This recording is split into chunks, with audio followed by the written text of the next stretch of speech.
we're talking about the top 10 reasons Prince Harry left the royal life for Meghan. Number 10, lack of support. In the infamous CBS special with Oprah, Prince Harry explained that the lack of support and understanding were his main reasons for leaving the royal family.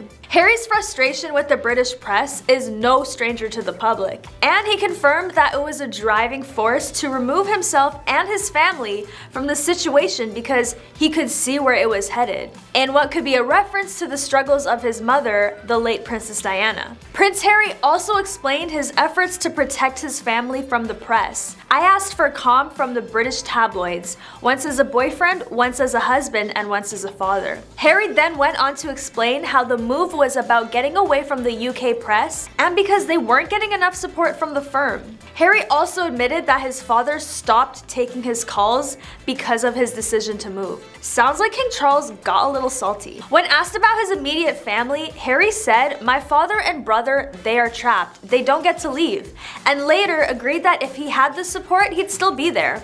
Number 9, and although there were many people who did not like their decision to leave the royal family, Harry said that the late Queen was not shocked by his decision. Her Royal Highness acknowledged the challenges they have experienced as a result of intense scrutiny over the last 2 years, and she supported their wish for a more independent life. The first 3 episodes of Harry and Meghan mostly focus on the intense scrutiny and what would end up being their war against the British tabloids that continues to this day. It's rough out here for the couple. They really can't seem to catch a break.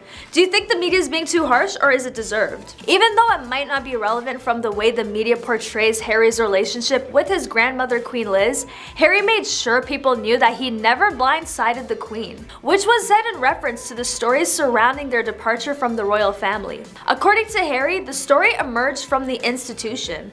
One thing Harry is gonna do is throw some shade at the royals. In an interview with Good Morning America ahead of the memoir's launch, Harry said, "My grandmother and I had a very good relationship. It was never a surprise to anybody, least of all her.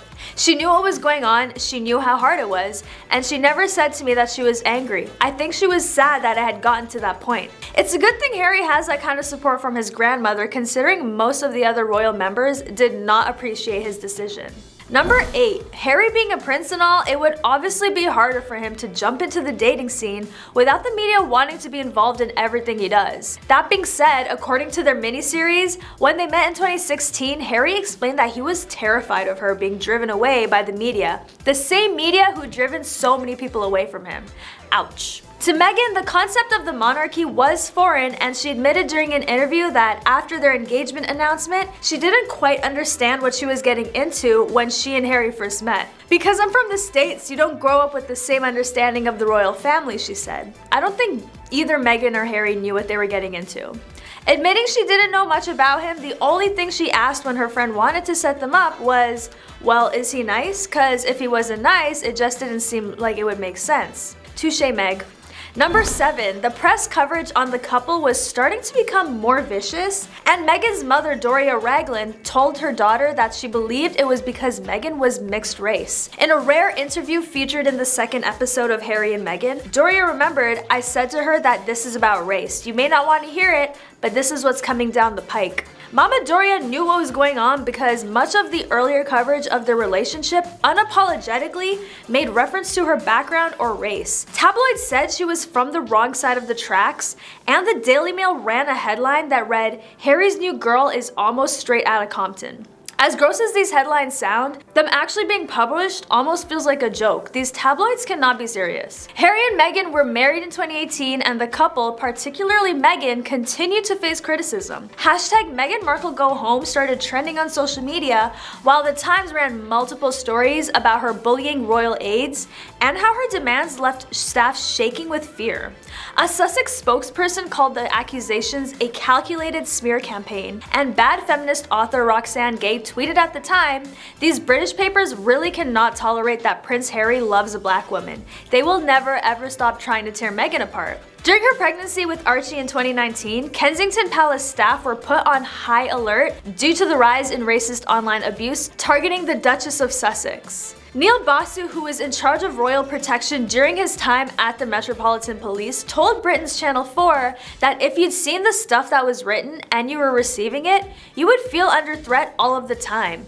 people have been prosecuted for those threats. Regardless of how much people may not like Meg, it's important to realize that no one deserves to be bullied for their identity and race, and if moving out with her family was going to help her avoid dealing with it to that degree, I personally don't think anyone should be offended by that decision. Number 6, over the course of several weeks in what's known as the Sandringham Summit, the couple negotiated their exit as senior working members of the royal family. It was an unprecedented move that sent shockwaves through Britain. Although we would have preferred them to remain full-time working members of the royal family, we respect and understand their wish to live a more independent life as a family while remaining a valued part of my family, the late Queen Elizabeth II said in a statement at the time. The move was dubbed Megxit by the Sun newspaper on January 9, 2020. The use of her name rather than a collective term for the two of them was interpreted by some as Meghan being the instigator, despite it being highly publicized that it was a mutual decision. During a panel called The Internet Lie Machine in 2021, Harry explained, "Maybe people know this and maybe they don't, but the term Megxit was or is a misogynistic term. And it was created by a troll, amplified by royal correspondence, and it grew and grew and grew into mainstream media, but it began with a troll." Following their departure from the royal family, the couple took out several lawsuits against major news publishers. For the invasion of privacy, they sued the Daily Mail for the unauthorized publishing of a private letter Meghan wrote to her estranged father. For defamation, they took the Mail on Sunday to court and won when they published an article that alleged Harry had tried to keep secret details of his legal fight to reinstate his police protection. Harry and Meghan really said mess around and find out. They are not playing with anyone. Number 5, when Harry released his memoir Spare, it would be his experience and stories told for the first time in his own words. The book takes readers through the Duke of Sussex's life with the British royal family, from his mother, Princess Diana, passing away, to how the moment led to his decision decades later to move to America with his wife, Meghan Markle, and leave Buckingham Palace for good in 2020. Number 4, Prince Harry has said he stepped back from the royal family because the British press was destroying his mental health. In a rare one-on-one interview in which he discussed the pressures of royal life and his move away from London, Harry told the Late Late Show host James Corden that he decided he needed to get his family out of there, and that he preferred the depiction of royal life seen on the Netflix show The Crown to the one published in newspapers. I think we all do, Harry. It's so much juicier. We all know what the British press can be like, and it was destroying my mental health, he said during the segment. I was like, this is toxic, so I did what any husband and father would do. The prince and his wife Meghan quit as working members of the royal family in January 2020, a step that caused a crisis within the establishment. Harry was fine with starting a new life for his family, and as long as they are happy with the adjustments they've had to make, it shouldn't matter, right? Number 3, Harry and Meghan have been mired in a long-running war of words and lawsuits, with a large portion of the tabloid media fighting multiple legal cases against publications and photo agencies that had printed details of their private lives.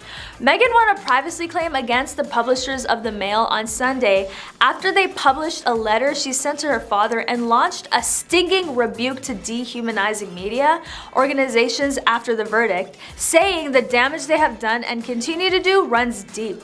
My life is always going to be about public service, and Meghan signed up to that, and the two of us enjoy doing that, he said, echoing comments the pair made after the Queen announced last week that they would not return as working members of the royal family. Kind of romantic that Harry chose his family over the royal life, which not a lot of royals can relate to. Cough cough King Charles. Number 2, even though they aren't going to be making money as working members of the royal family, the couple has found other ways to collect their checks. Along with their highly controversial Netflix docuseries and the new memoir Harry just released, we are keeping an eye out for any other projects this couple is planning to be involved in. Their production company Archwell Productions signed the $100 million deal to make the Netflix series, as well as a $25 million deal with Spotify where Meg hosts a podcast and discusses real-life issues with celebrities. They are currently working on a docuseries inspired by Nelson Mandela called Live to Lead. Drop a comment if you're going to be tuning in. Even though they were not paid for the interview they had done with Oprah, It cost the royal family their reputation. Meghan and Harry chose to expose the royals in this CBS special where allegations of racism were brought up, unfair treatment towards Meg, and even how they were cut off financially by the royals after stepping back from their royal responsibilities. As juicy as the memoir is, Harry does not seem to hold back his distaste for the relation the royals have with the British media.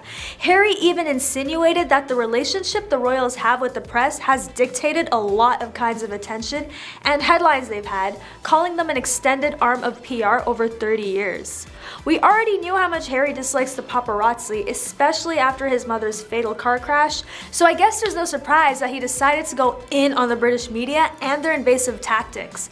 So I can't blame him for being annoyed with them. I can only imagine how tiring it is to have to be careful of how you live to avoid making headlines as often as they already do. Number 1, last but not least, Harry's 2 children, who also happen to be mixed race, were a leading factor in moving out what they claim to be a toxic environment for their family. As risky and controversial as their announcement to step back from the throne was, Harry did say if it wasn't for the inheritance his mother, late Princess Di, left him, the decision would not have been as likely.